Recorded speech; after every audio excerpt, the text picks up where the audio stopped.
Could this one drop be added to our arsenal? Hey everyone, this is Nikachu, and we're going to talk about a very exciting and yet disappointing card coming out of Ixalan, Siren Stormtamer. 1 blue. I'm so excited over stuff like that. I'm also so excited that there's a lot of text on this 1 blue card. So it costs 1 blue.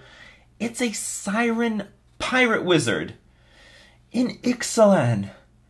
Why couldn't this be a Merfolk Pirate Wizard or something like that? Why did it have to be a Siren? Like, please. Merfolk is just as flavorable, and we could have really used this thing. Why could we have used this thing? I'll let you know. First off, it has flying. Not very much a Merfolk thing to do, but flying, and has 1 blue, sacrifice Siren Stormtamer, counter target spell or ability that targets you or a creature you control. That is fantastic. I mean, burn, be horribly disappointed at the sight of this thing. It's a 1/1 creature, very fair for 1 blue and all these stats. If this was a Merfolk, it's a slam dunk, goes in our deck. I wouldn't even think about it. I tried to squeeze in 4 of them, either like all 4 in the main deck or 2 in the main, 2 in the sideboard. Because it's not a Merfolk, but fortunately it is a wizard, I think it still potentially could see play in our deck, depending on maybe the metagame. Maybe it's good by itself. I don't know. I'll talk about some of the advantages. So one of the advantages is that it is a wizard. We can name Cavern on Wizard, which casts everything in our deck, like Curse Catcher, Silvergill Adept, Harbinger of the Tides, Master of Waves, Tidebinder Mage. We've got a lot of wizards in our toolbox. This can be another one, so we can comfortably cast off that. Turn 1 creature is really important to Merfolk, because now on the draw, if we don't have anything to do on turn 1, we are in so much trouble. We're getting tempoed out pretty badly. I hate that. Siren Stormtamer will at least give us a little bit of defense, a little bit of an attack. Those little things really matter. They really count. Being able to use your mana efficiently is really important. And I think it has an incredibly relevant ability. You just need to pay a blue and sacrifice it. You don't need to tap it. You can attack with it over and over and over again. Just pay the blue, sacrifice. How hard is that blue to pay? I don't think it's hard at all. I think very often we keep a blue up for Dispel or Relic of Progenitus or Dismember or Vapor Snag. I think it is very accurately costed. It is not very expensive. I mean, this actually has a lot of stats for an eternal playable card. I don't know where it goes exactly, but maybe a wizard deck, Wizard Tribal maybe can become a thing because now it has access to this guy. But how do we use it for Merfolk?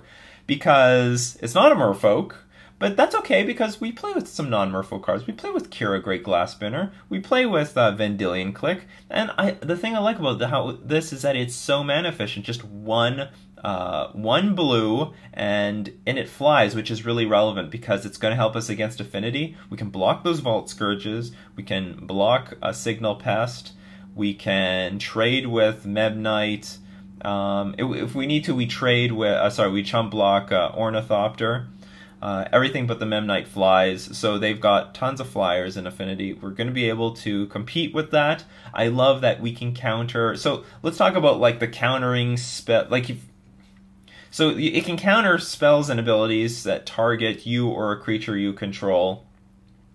So if any spell hits our creature, we can counter it. We can save the important creatures. You know, if they wait to pay for the 1 mana for Curse Catcher, that doesn't matter because Siren Stormtamer is there to make sure that spell doesn't happen at all. So let's talk about some of the archetypes that are probably going to be affected by this little guy. So he's got Natural Evasion, which is fantastic. It's going to fly over everything. It's like he already has Island Walk. Not a lot of flyers to get in our way. Specifically, it's going to make Kolaghan's Command really awkward. Like, what modes do you choose that can get around this guy, get around the counterspell? If you make me discard a card, you're targeting me. That means I can sacrifice this and then counter it. Target any one of my creatures, sacrifice and counter it. I blow up both modes. So you have to do something like return target creature card from your graveyard and blow up Ether Vial or something like that. So it's going to be really hard for them to utilize Kolaghan's Command to the full potential. And that goes for Jund and Grixis Control and the rest of them. Unfortunately, it doesn't have a lot of targets against blue-white control. You can counter Gideon Jura's target opponent has to attack all their creatures into him effect, but it doesn't affect Jace Architect of Thought, unfortunately. All the modes are like an opponent does this, an opponent puts 2 cards into your hand. It doesn't actually target any opponent, so that's quite unfortunate. The cool thing is against Storm, Gifts Ungiven needs to target an opponent, which means you can counter the entire spell with the Siren. So yeah, that's beautiful. I mean, that's a hard counter against that deck. So they have to deal with the Siren first before they can cast Gifts Ungiven. Against Burn, it counters everything. I mean, it's just a 1 mana, 1/1 counter target anything that Burn, almost anything that Burn does. I really like that it can now counter Shrine of the Burning Rage. Whenever we play Master of Waves, it's vulnerable to Shrine of the Burning Rage because it is a colorless source, but now we can counter that activated ability because it will target Master of Waves and we can counter it. Against Dredge, it's going to render Conflagrate almost useless. That's like the one backbreaking card out of the entire deck. If it wasn't for Conflagrate, we would just probably race Dredge almost every time, unless they have turn 2 4 prized amalgams. But aside from that, it's Conflagrate that brings them back into the game because they can slow us down just enough for them to kill us, but not anymore, because if you target any of those creatures, we're just going to counter the entire spell with the Siren. So anyway, this has been Nikachu talking about a very interesting card, Siren Stormtamer, coming out of Ixalan.